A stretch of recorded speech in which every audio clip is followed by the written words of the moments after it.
This is my 2021 YZ450F, and I was about to sell this bike until I looked at the cost of a new bike. It just wasn't financially a good idea for me, so I decided let's just do a under $1,000 build and make myself fall back in love with one of my favorite bikes ever. This bike is awesome.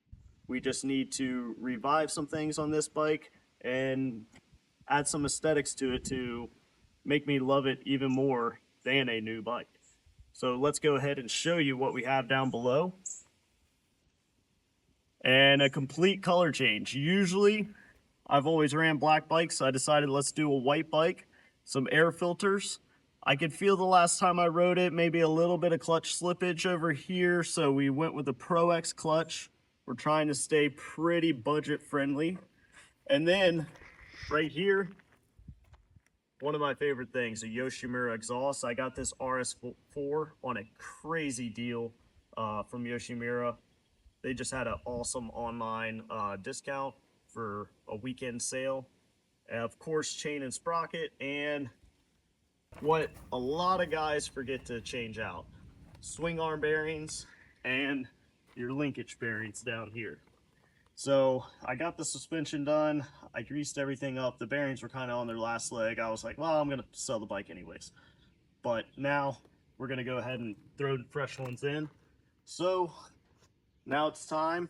We're gonna start disassembling and gonna make this bike awesome.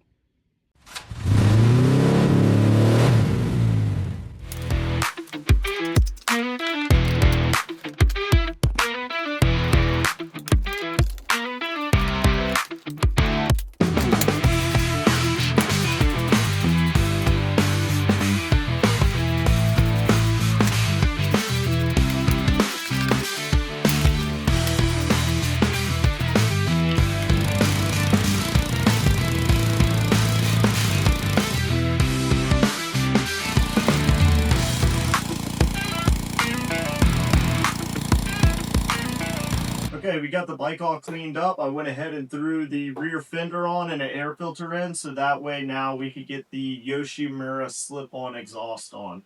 This thing right here, I was able to get for a steal from Yoshimura, $175 shipped to my house off of their website. So the deals are out there. Just keep looking and scouring the internet, and you can get your bike built for a good budget. So let's go ahead and get this thrown on.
What's up, guys? We're back.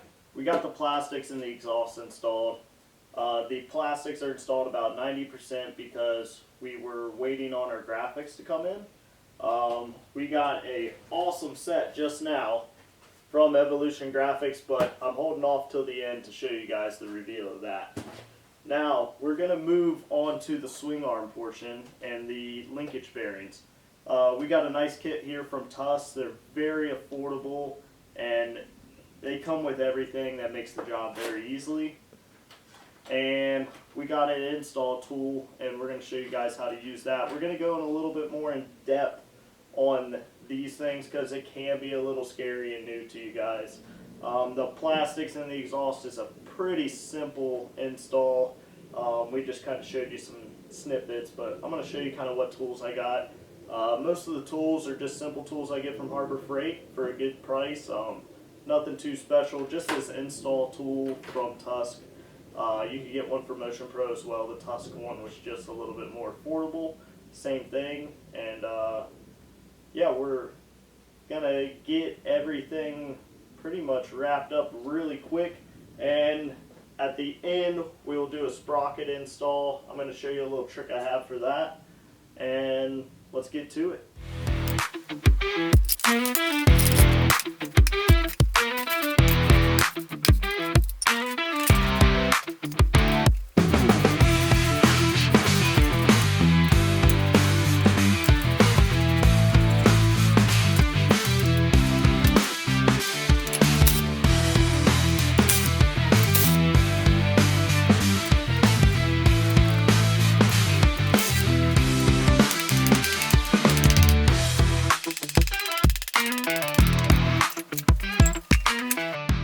Okay, we got the swing arm up on the bench. It's a little bit nastier than I thought, so definitely a good time to change these bearings out.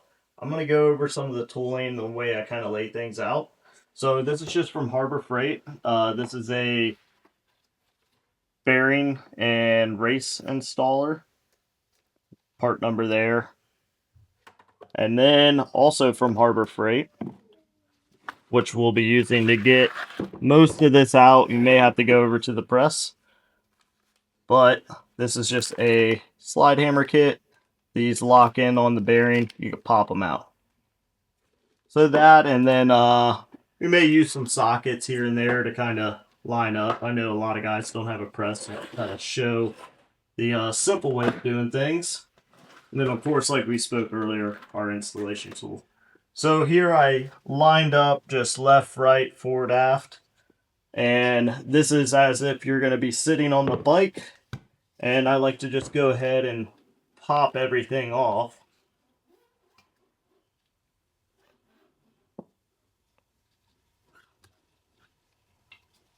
So now you know kind of how things go back together, no guesswork. And next we're going to pop the O-rings out.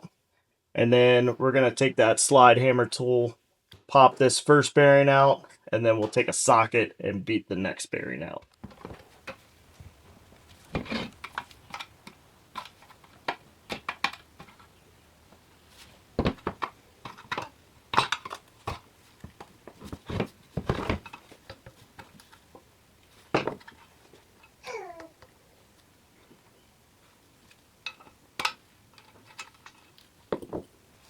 Okay, so a lot of the times you'll have here on the outside a shim, a roller bearing, and another shim. So just make sure you kind of remember how that goes. I'm going to go ahead and just place that right there. And then we're going to pop this bearing out, and we're going to use that next. Alright, next we're going to figure out which one fits in here best. Looks like that one isn't going to work. This one might work out for us, so you just tighten them up until it flares out enough to grab the bearing.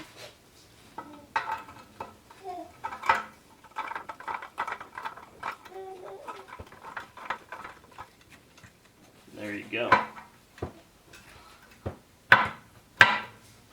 Alright, I'm going to grab 2 wrenches to tighten this up more.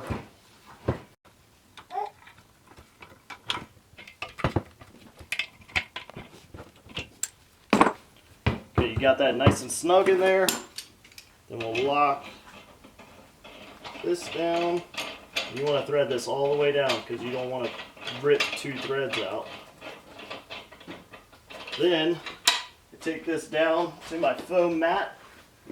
Put a nice foot on here.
Alright, got the swing arm all cleaned up. Looking at it, I think I really want to go ahead and Cerakote this black. It's kind of a little bit out of the budget for the build, but I have all the materials on hand, so why not? And make the bike just look that much more sick. So we're gonna get this thing loaded up in the sandblaster, get a good etch on it, and then paint it and throw it in the oven, get it blasted before we build it back up.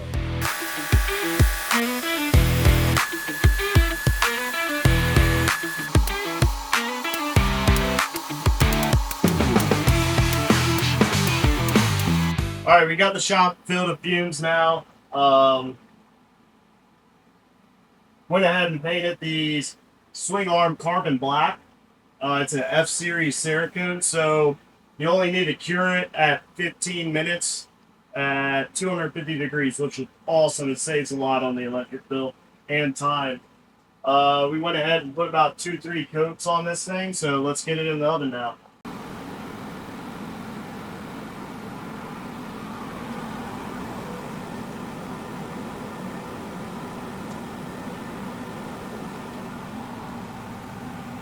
Alright, what's up guys? It's the following weekend.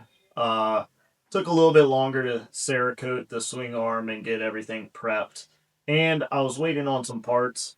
Decided to change out the chain slider because they always wear out and you end up running through the rubber and putting big grooves into your swing arm. And I put a new chain guide on here as well.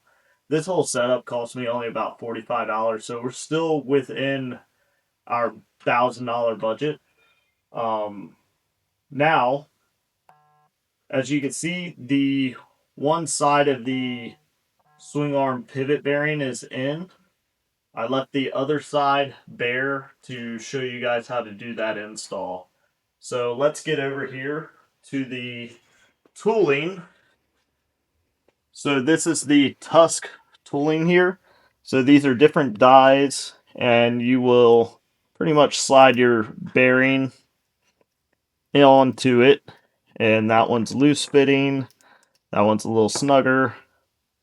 And this one is perfect. So this is the one you're going to want to go ahead and use to draw into the swing arm. Now you use this piece of all thread here, and we're going to go ahead and slide that in like that. And then we will use this as a stopper to hold everything flat there. And then we will tighten this nut up and it will push the bearing into the swing arm. So let's get this set up on there. All right, so we're going to slide that.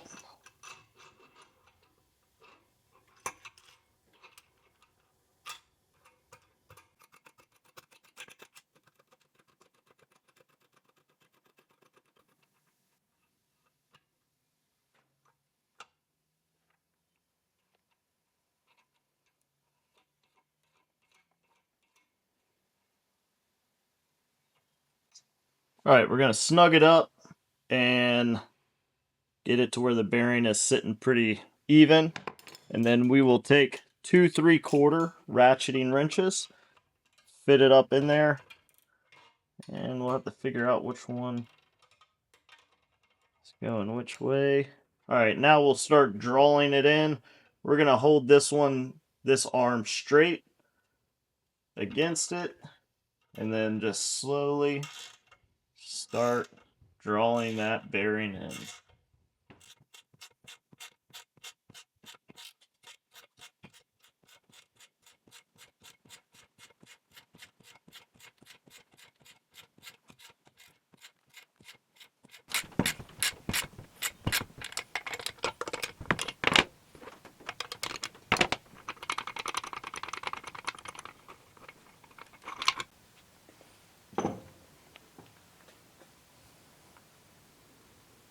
Okay, so we went a little sub-flush.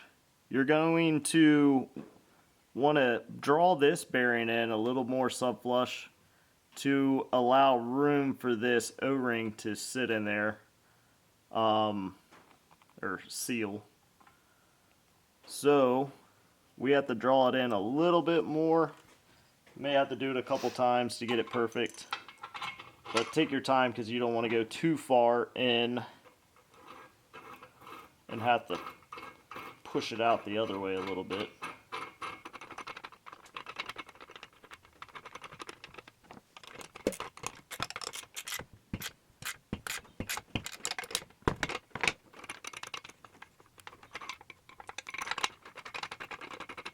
Alright, so we're sub flush here, and we're going to go ahead and press that onto there, and that seal is sitting perfectly flush now. Alright, it's time to do the other side. So it's pretty much the same process here, but we're going to run this flat plate, then we'll bring it in.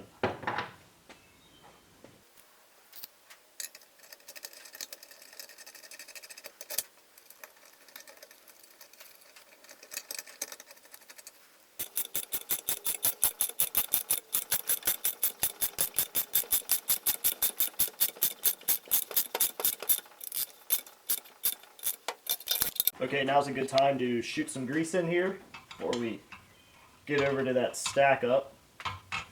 Just put a couple pumps.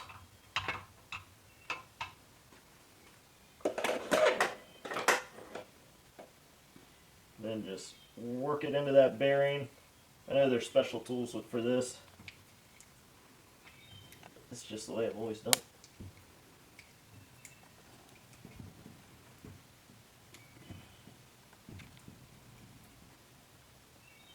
Now you're going to want to save some, and you can refer back over to your stack up, but since I already did the other side, I remember how to do that. Put a little bit on your little washer bearing.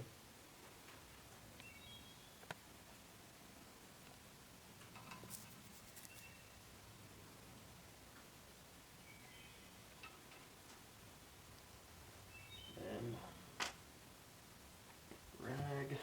Take the pins back off. And push in your seal.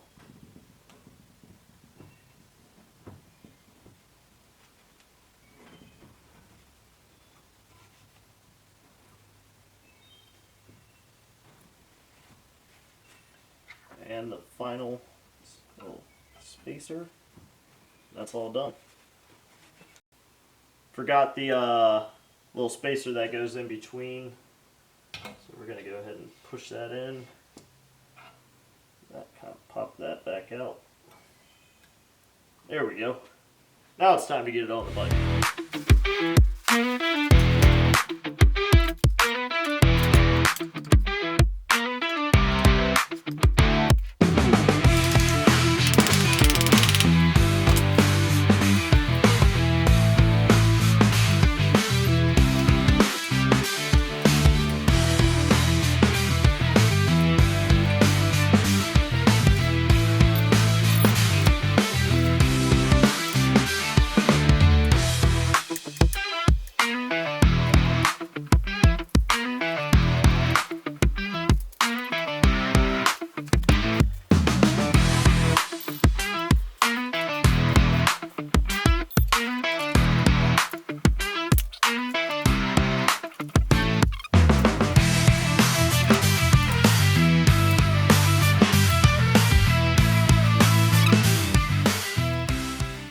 I'm going to show you guys how to swap your sprocket out without busting your knuckle on the teeth here.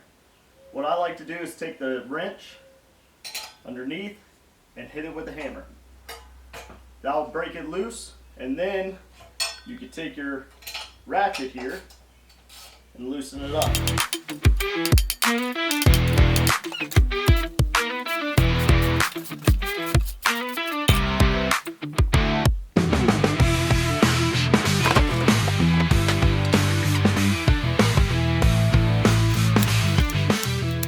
Now it's good practice to tighten this up in a star pattern to make sure you pull this down evenly onto the hub.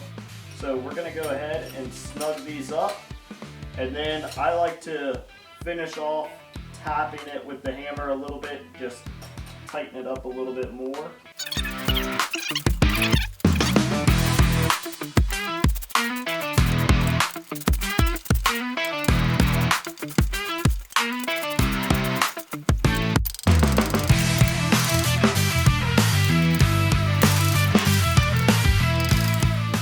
Alright, there we go. No bloody knuckles. Let's get this back on the bike.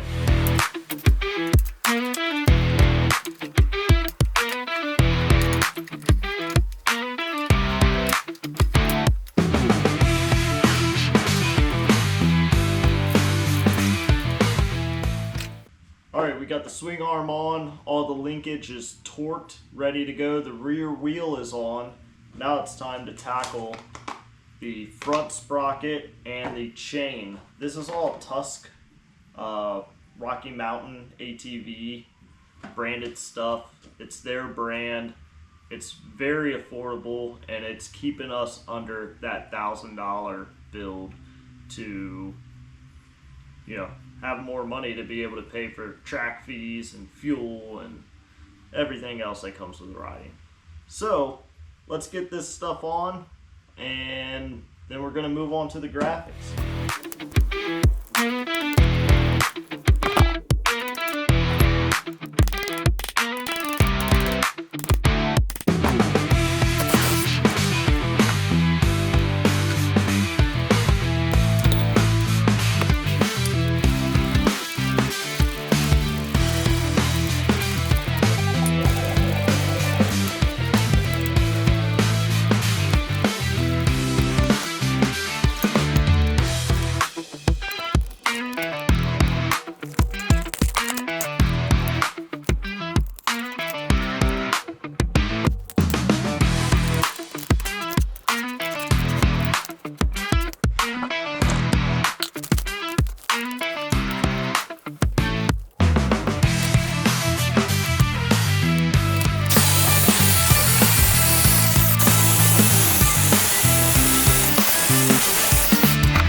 Alright, let's get this clutch prepped before we get it thrown in the bike. First thing you're going to want to do is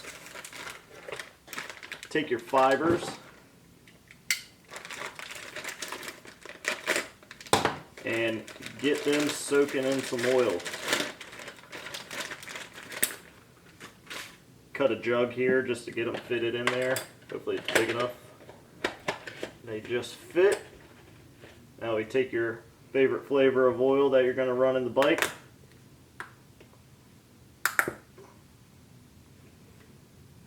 And get that clutch fiber soaking.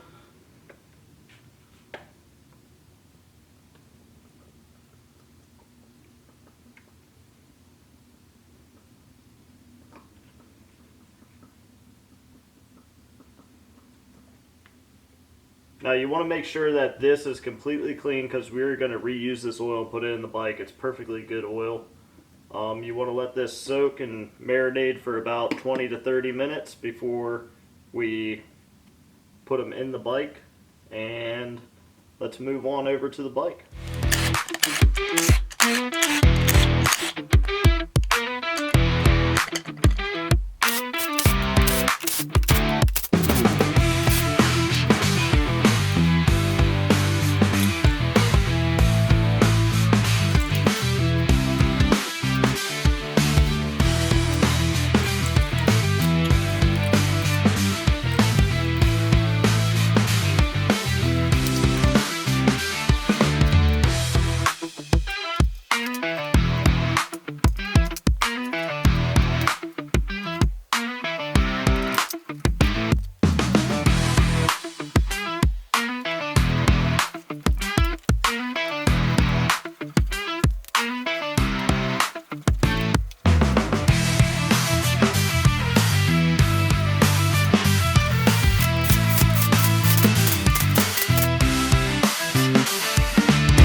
finally, my favorite part, the graphics. And Evolution Graphics knocked this one out of the park. I cannot wait for you guys to see the full reveal.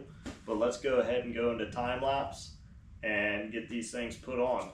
Little tip first, I like to take a little bit of glass cleaner and spray down the whole plastic kit. Make sure your hands are clean, no grease and oils while you're putting down the graphics. It just comes out way better, and they tend not to peel off when you take the extra couple steps.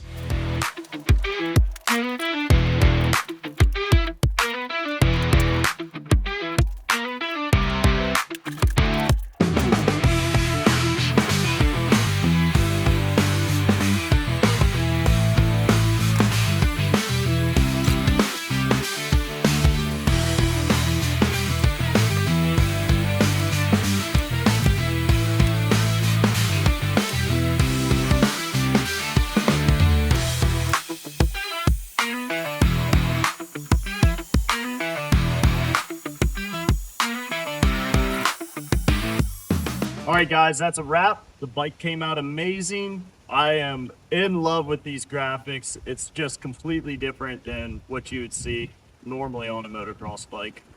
And yeah, we were able to stay under our $1,000 budget with getting a little picky on not going to very high-end brands. We kind of stayed middle of the market there. Ran a lot of Tusk parts, which are very affordable and usually made in the same manufacturer as everybody else. The Yoshimura as well, getting that on a deal saved us a lot of money. And you can notice there's different bars on here. I just had these stashed away and spent 20 bucks and threw a new bar pad on, so that saved us there as well. And the coatings, if you outsource those, yeah, that would probably throw you over the budget, but since we kind of do this in-house, I went ahead and saved a little bit of money with just some time and labor. And doing the coatings isn't hard to learn. You guys could do this yourself with just a couple YouTube tutorials. Maybe one day I'll make one to help you guys out.